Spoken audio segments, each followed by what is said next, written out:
Good day everyone. I am Nurhana Abdul and my assigned topic is about Section 27, Prior Consultation Required, Section 28, Powers of Local Chief Executive over the units of the Philippine National Police, Section 29, Provincial Relation with Component Cities and Municipalities, and Section 30, Review of Executive Orders. Section 27, Prior Consultation Required. No project or program shall be implemented by government authorities unless the consultation mentioned in Section 2 and 26 hereof are complied with and prior approval of the sanggunian concerned is obtained, provided that occupants in area where such projects are to be implemented shall not be evicted unless appropriate relocation sites have been provided in accordance with the provision of the Constitution. Ang seksyon na ito ay naglalayo na siguraduhin na ang mga lokal na pamahalaan ay nakikinig sa mga concern at opinyon ng mga stakeholder, kabilang ang mga mamamayan, mga organisasyon at mga grupo. Tinitiyak din dito na ang mga desisyon ay nakabatay sa mga kailangan at prioridad ng komunidad. Para rin mapabuti ang transparency at accountability sa mga proseso ng pagpapasya. Ilan sa mga halimbawa nito ay ang pag-usap sa mga mamamayan at mga organisasyon, pagdalo sa mga pampublikong pagdinig, pagbuo ng mga committee o grupo ng konsultasyon.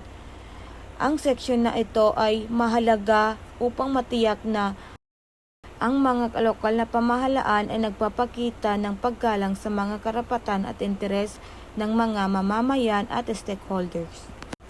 Article 2, Relation with the Philippine National Police. Section 28, Power of Local Chief Executives over the units of the Philippine National Police. The extent of operational supervision and control of local chief executive over the police force, fire protection units, and jail management personnel assigned in their respective jurisdiction shall be governed by the provision of Republic Act No. 6975, otherwise known as the Department of the Interior and Local Government Act of 1990, and the rules and regulation issues pursued thereto. Ang seksyon na ito ay tumutukoy sa mga kapangyarihan ng mga lokal na pinuno o local chief executive sa mga unit ng Philippine National Police sa kanilang mga nasasakupan. Tumutukoy din ito sa mga kapangyarihan ng mga lokal na pinuno na nagpapatupad ng mga patakaran at operasyon ng PNP. At tinitiyak din ito na ang coordination at pagtutulungan sa pagitan ng mga lokal na pamahalaan at PNP. Mahalaga ang seksyon na ito upang matiyak na ang coordination at pagtutulungan sa pagitan ng local government at PNP sa pagpapatupad ng seguridad at kaayusan ng ating komunidad.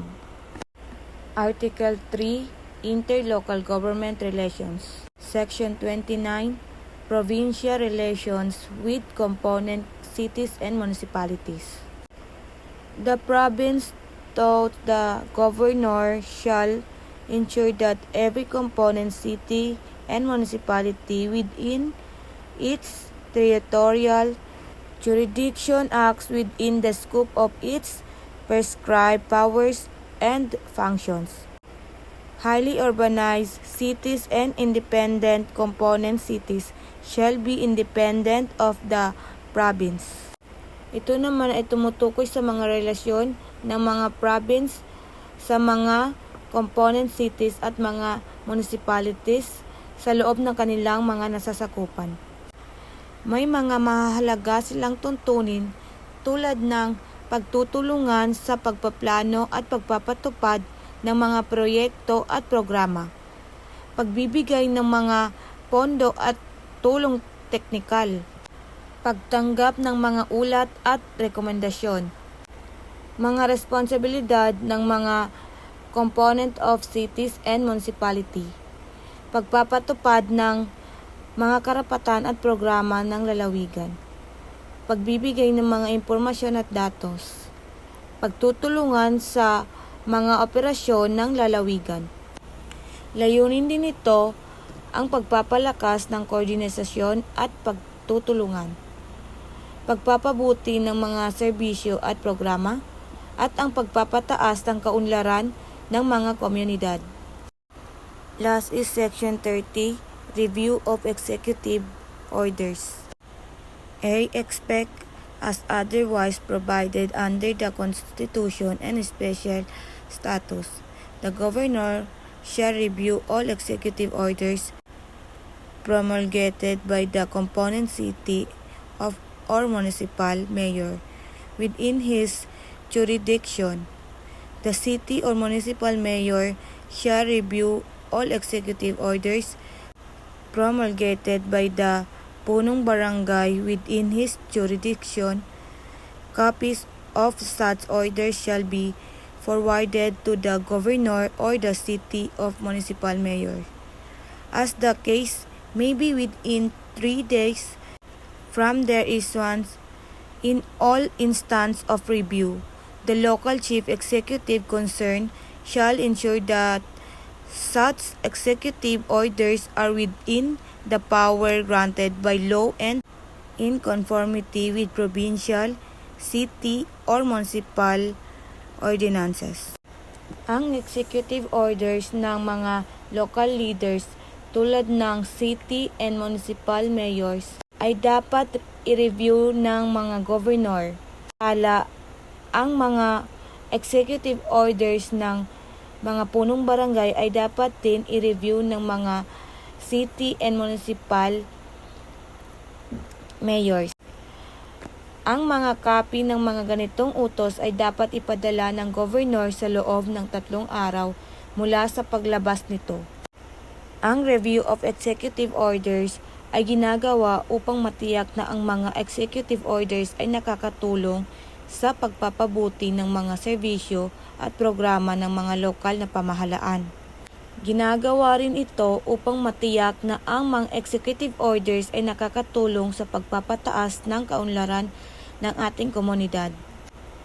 Tinitiyak din ito na ang mga executive orders ay nakakatulong sa pagpapalakas ng koordinasyon at pagtutulungan sa pagitan ng mga lokal na pamahalaan. Isa sa halimbawa ng review of executive orders, ang pag-review ng mga executive orders sa mga programa sa kalusugan at edukasyon. Isa rin sa halimbawa ng review of executive orders ang mga operasyon ng disaster risk reduction at management. B. If the governor or the city of municipal mayors fail to act on said executive orders within 30 days after their submission, the same shall be deemed consistent with law and therefore valid. So kapag hindi pa nagdesisyon ang governor o city or municipal mayors executive orders sa loob ng 30 days, ito ay ituturing na naayon sa batas at valid, na alinsunod sa mga provision ng Local Government Code of 1991 na naglalayon na matiyakang koordinasyon at pagtutulungan sa pagitan ng mga lokal na pamahalaan at mga unit ng Philippine National Police.